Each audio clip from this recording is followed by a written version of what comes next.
Okay, right. Thanks very much. Thank you. Thanks. Thank you. Thanks a lot. Okay. Is it all ready, guys? Okay. Yeah. All good?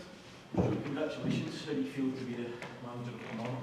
No, I'm delighted. I really am. I think when you have that conversation in the lead up and the build up to coming here and the prospect of it and going through the process, you obviously get an idea set in your mind with the connection that you start to have with people, with my ethos and where I would like the football club to go, and that's sort of married in with the powers that be here and the board that I've spoken to and everybody else I've subsequently met. So for me it's a real positive. For me, I believe that it's a good fit, and then ultimately everything's about when the ball starts rolling, which we all know that we can talk about so many things about your plans and your processes and all the rest of it, but you're always judged when the ball starts rolling. But I can safely say with the nucleus of squad that's here, it's a group that I'm really looking forward to working with, and as I say, the staff have been first class to this point, and it's exciting for me, and hopefully it's exciting for the football club. Were you at the stage of being very keen to get back in? I'm sure you enjoy the elements of your time away, but was it the time right to get back involved? Yeah, listen, I think everybody that knows me as a person, because there is always a person behind it, will understand that I'm completely obsessed by the game. Always have been, always wanted to be a manager. Hopefully I've done that now for a good number of games in comparison to my age. But I think what was always important to me, I have been offered jobs since I came out of Motherwell, but what was always important to me was to try and get the right fit for me. That might never come along. I have said that to one or two people, that that might not necessarily fit me. There might not be somebody that wants you or connects with your thought process and your feelings. But I think it's safe to say that in conversation, we realised pretty quickly, I think both parties, that how I would like to move a football club forward really connects with what Kilmarnock have done here. And I need to stress that as well. It's adding to the work that's been done. I think often when you come in as a manager, it's I found myself coming in sort of bottom of the league and prospects maybe not looking great at Motherwell, and very quickly as a group we turned that around. It's a different prospect here. Derek's someone that I respect an awful lot, has done fantastic work here, so it's a slightly different role to come into, I suppose, in many ways.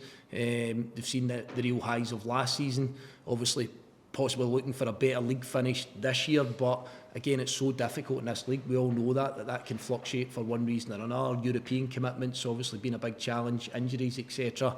But no, it's another very good community club, and something that I feel that I can associate with pretty well. So when you left Motherwell, resigned from Motherwell at the start of the year, you cited some of the abuse that yourself and your family were taking as well. Did that aspect of the game make you consider twice coming back in so soon? And do you expect that to happen again here at this club? No, listen, absolutely not. Again, it's the one that I probably feel that I need to shoot down. I think I've been very categoric. If anybody wants to go over and look at any words that I've said and any quotes that I've made, at no point have I ever been asked for a cuddle. At no point have I ever asked anybody to feel sorry for me. I made a decision, stood by my decision, still do to this day.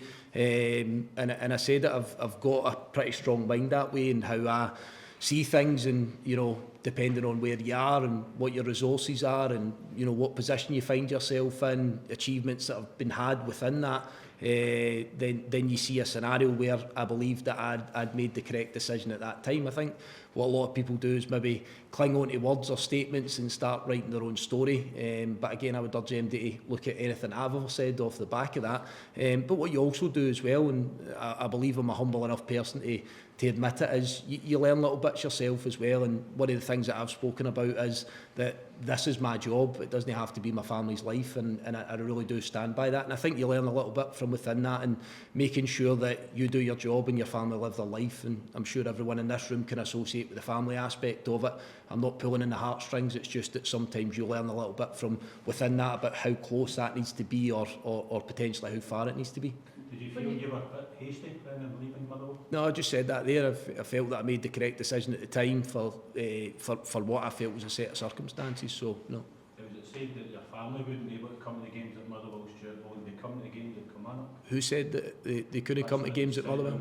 No, it was nothing. There was never anything said that it was, that then becomes a choice. That becomes a choice that everybody has. So from my side of things, that will moving forward become a choice for me. You know, again, you understand that people will jump on that conversation and that topic. But I can categorically tell you that it won't affect me doing my job, and it won't affect my family's life in any way. When you were going through the process, Stuart, did the people that were interviewing you, board members, etc., did they look for assurances over what you're saying now about how you're feeling about fan abuse and all the rest of it? Yeah, listen, again, I knew that whatever job that I went into next, that you're going to sit here and you're going to field questions about it and you're going to speak about it. And again, I'm not shying away from it. I haven't done since I'd moved on from Motherwell.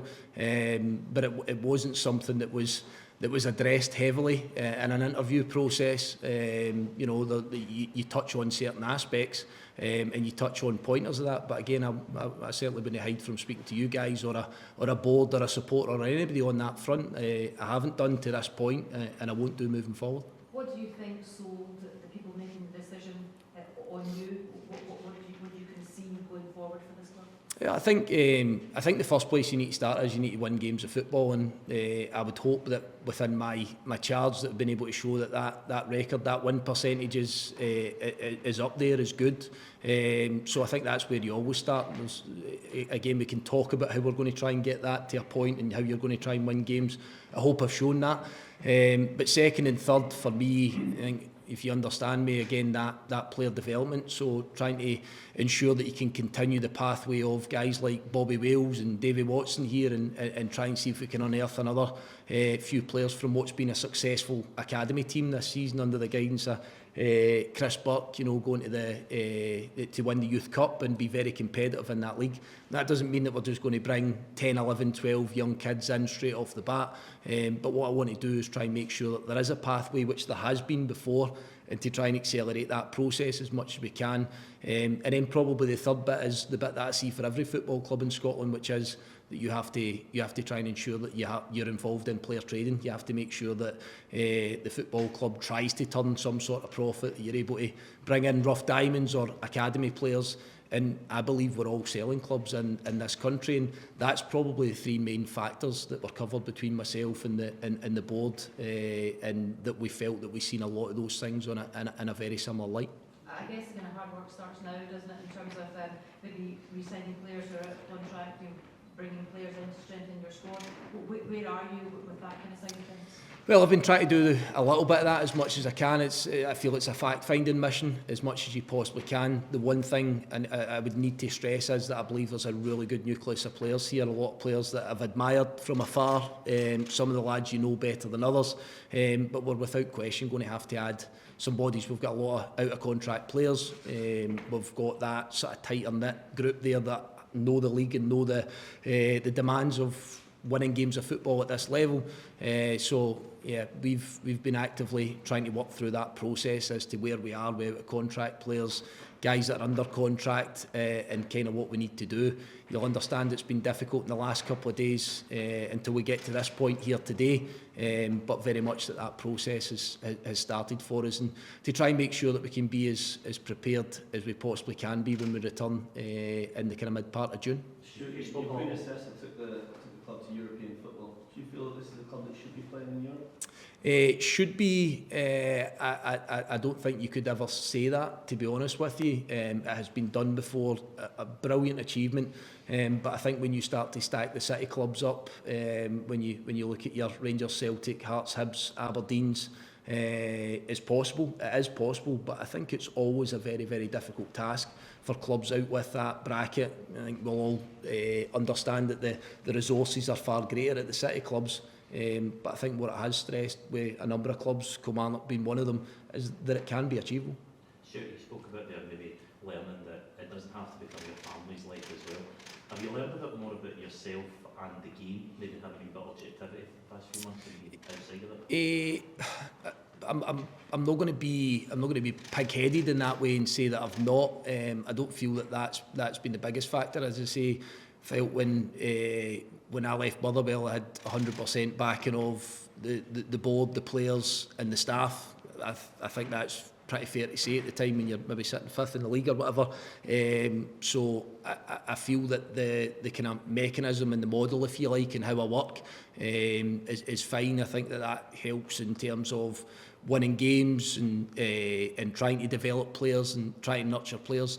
I believe that. I think everybody should sit here with a game model and a process in their head. But I think you look at tweaks within that and ways that you want to do things better, given the set of circumstances. So I'm always trying to evolve that way. I've spent some time, fortunately enough, a few weeks ago to be out at a big club with a top manager that I really respect, and I've come away with some nuggets there. But I think it always has to be your version, it always has to be your stamp on it, and it always has to be in relation to the club you work in. You know, we've all seen everybody will sit with Pep's book and think that they can coach a team as rhyme and verse from that. It depends on the players you work with, it depends on the resources you've got. So I feel that I have a pretty good model to work with the resources that I have here, and it'll be put to the test again, and it'll come with pressure and it'll come with demands, but I'm absolutely fine with that. I'm really comfortable with that. And as I say, you want to try and get off to a good start, so it's important for us to try and get this pre-season right and to try and get a recruitment process right within that. Given it's such a changing landscape in terms of managers in the Scottish Premiership, does that make it more interesting, more exciting going into next season? You've got all these new teams playing different styles. No, I think it just sums up Scottish football, doesn't it? I know we laugh about that and we joke, and I certainly don't laugh in terms of anybody that loses their job. I think it's just the uncertainty of Scottish football and sort of what that brings. But, you know, there could be one or two different faces and different names with completely different thought processes which change things, but for me, I can promise you over the last couple of days all my focus has been on has been Kilmarnock and trying to ensure that we're in the best possible place, not come the start of the league season, but to come the start of the League Cup campaign, because I think we kind of overshadow that at times and just talk about it being pre-season. It's absolutely not. It's competitive games of football in a competition. Fortunately last year I was fortunate enough to get to the semi-final of, and understanding what that brings, you know, so for me it's making sure we're ready for that and not focusing too much on anything else. I think if you're looking sideways, we're going backwards. You know, if you're looking at other teams and what's changing there, then we're sort of losing focus on what we're trying to do and what we're trying to achieve. And just if you've got a message for the Kilmarnock fans, what is a Stuart Kettlewell team going to look like here at the start? Yeah, I think there's a couple of things in it. Hopefully, from my side, yeah, I believe it's always been a model that's allowed players to grow. I think that has been evidenced, and again, that's not to massage my ego. I think that the facts will tell you that. I think what it's always been has been organised. I sort of pride myself in making sure that everybody knows as many of the details, if not every detail, of their job. But I think what we've probably shown over a period of time, and what is it, more than 200 games a manager is, there's a kind of never say die attitude within that. Might be down in a game of football, but always having that personality and that character to be able to fight and scrap towards the end. And I think probably last of all, what you'll see is a versatile team. It needs to be in this league. So many different games, different surfaces, etc. You have to be well versed in every aspect of it. So that'll be my intention, to try and instill that, my version of it here at the football club. And I would expect and I would hope that the supporters would see that very, very early. Stuart, can you tell us, might not want to tell us who the manager was you spent time with and what you kind of found valuable from that point of view? No, I don't think it's not a big secret as such. It was spending a little bit of time at Everton and, you know, being able to spend time with guys like Alan Irvine and David Moyes. You know, it was over 1,200 games of football at the top level, so you learn a thing or two from those experiences. What was that, just a few days down watching? Just spent a day with them, yeah, just training, you know, kind of behind the scenes, good conversations, picking their brain on the challenges that they've faced or not. Sometimes I think that's another thing that sometimes comes to light. You don't often go to a club. You sometimes don't go to a club when everything's broken, and that was something that they stressed going into Everton, that they actually inherited a lot of good things. So just little bits like that, you definitely take value from. Great, thanks very much. Thank you. Thanks a lot.